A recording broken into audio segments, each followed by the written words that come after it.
salaan kadib waxaa sharaf noo ah runtii inaan caaway goobjoog u ahaano munaasabad xilka lagu kala wareegayo oo laba wiil oo dhalinyaro ah oo soo wada shaqeeyay si saaxiibtinimo leh yacni wanaag leh dadnimo leh inay xilka isugu wareejiyeen horteennaan ka marqaati kacnay ayna tahay waxaan ka marqaati kacnay mas-uuliyad oo Anas iyo tiimka la shaqayn doonaa ay dadka reer Gurceel iyo dadka kale oo martida hortooda ka ballan qaadeen in shaqo weyn oo ummadan ay higsanayso inay qabtaan baan marqaati ka ahayn caawe marka Allah kula fududeeyo Anas waa ku ducaynaynaa Cabdullaahina gudoomiyii horena runtii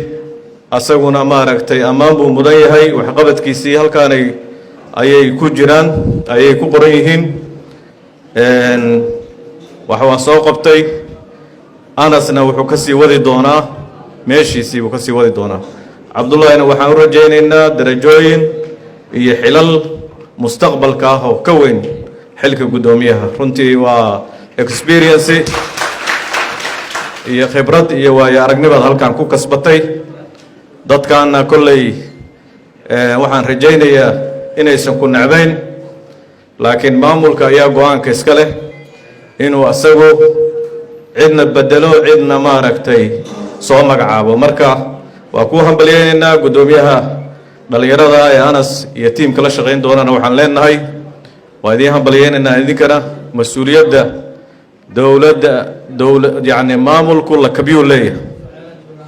lakabka ugu sareeya waa midka anagu ka socono waa dawladda dhexe ee federaalka lakabka xiga kan state-ka oo dawladda galmudug oo xildhibaanadeedii halkaan ay fadhiyaan iyo wasiiradeedii qaybo ka mid ah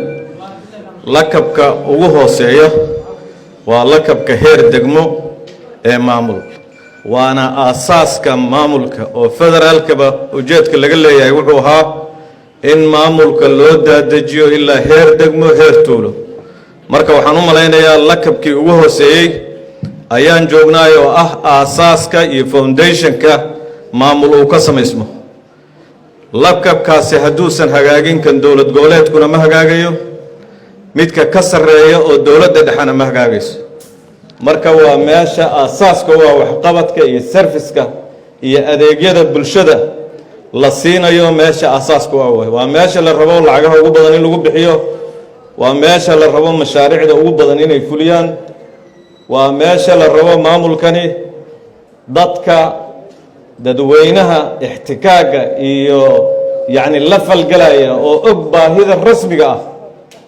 ee maaragtay dadweynaha uu madaxda ka yahay baahidooda meesha ugu hooseysa oo og weeye oo la rabo inay baahidaas inta qaado loo gudbiyo lakabyada ka sarreeya waxna ma ogaan karo qofka dowlad goboleedka jooga ama qofka dowladda dhexe jooga haddii uusan soo gudbin ama shaqadiisa gudan qofka maamulka degmada u hooseeya ama tuulada jooga marka waa ku hambalyeynayna shaqada dowladda hoose waa dowladdii hoose weetani oo gudoomiyahani madaxda u yahay hadda shaqadoodu waa ballaaranta waxaana ka rajaynaynaa reer Gurceel inay kaalmeeyaan oo ay garab ku siiyaan in gudoomiyahaas dhalinyarada xilku waa iska meertay markuu wareejin doono oo intaasoo mashruuc iyo intaasoo hawlood asagoo fuliyey laakiin haddaan wada shaqayn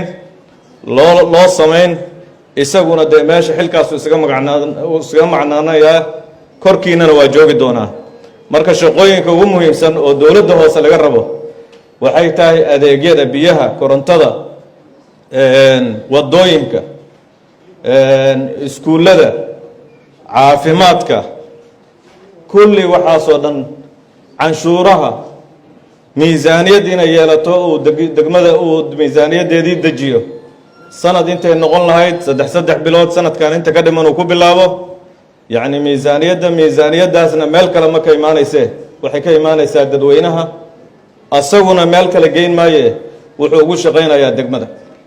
marka shaqooyinkaas tirada badan ayaa u yaalla oo aan rajaynayo markii la soo magacaabayay in warqadiisii uu soo qaatay. waxaan ka rabnaa anas iyo tiimka la shaqayn doona iyo reer Guriceel dhammaantoodba degmadan way ka horeysaa degmooyinka Galmudug in halkaas laga sii wado gudoomiyahaas dhalinyaradana la garab istaago wadooyin waaweyn mashaariicda dowladda Galmudug lagu talagalayna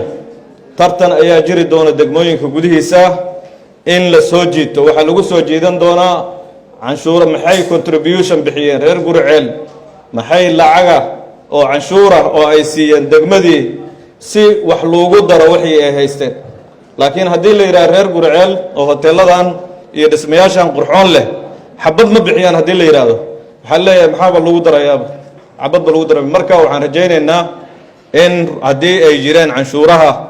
in la qaadanayo in canshuurihii la sii socodsiiyo haddaysan jirin hadeertaan in la bilaabo dadkuna aysan ka xumaane lagula xisaabtamo gudoomiyaha iyo tiimkiisa canshuurtii aan ku siinay markaa la xisaabtami kartidna waa markaas canshuurtii aan bixinay maxaana la kugu qabtay. marka mar kale mar raba hadalka inaan badiyo waan idin hambalyeynaynaa sharaf weyn bayna u tahay. waxaa kaloo aan ka ilaaway wuxuu la shaqayn doonaa maamulka awaamirta iyo tilmaamaha iyo tusaalooyinka dowlad goboleedka Galmudug buu la shaqayn doonaa. meel kale tilmaamo kama qaadan doono cid kale amar kama qaadanayo jufo kama qaadanayo amar koox kale kama qaadanayo meelo kale uu ku tiirsan yahay kama qaadanayo wuxuu ka qaadanayaa meeshii sharciyadda soo siisay warqadda uu ku magacaabay oo caawa xilka uu kula wareegay ciddii soo siisay uu amarka iyo siyaasaadkeeda uu ku shaqaynayaa. intaasna waa dardaaran waa mahadsantahay.